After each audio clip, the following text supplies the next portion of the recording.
நம்ம ஜெபம் பண்ணுறோம்ல prayer cards, இது தேவ சித்தம் கிடையாது, அப்படியெல்லாம் ஜெபம் பண்ணுறது தேவ சித்தம் கிடையாதுன்னாங்க.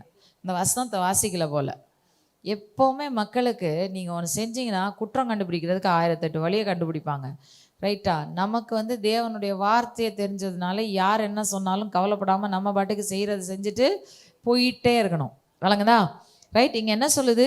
எல்லா மனுஷருக்காகவும் பண்ணுங்க, விண்ணப்பங்களையும் வேண்டுதல்களையும் ஜெபங்களையும் ஸ்தோத்திரங்களையும் பண்ணுங்க.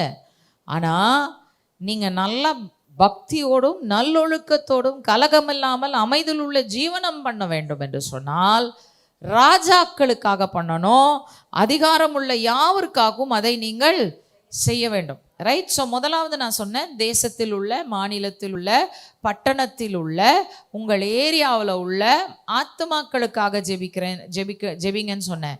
ஆனால் எல்லா ஜனங்களுக்காக ஜெபித்த பின்பு அவர் என்ன சொல்கிறாரு?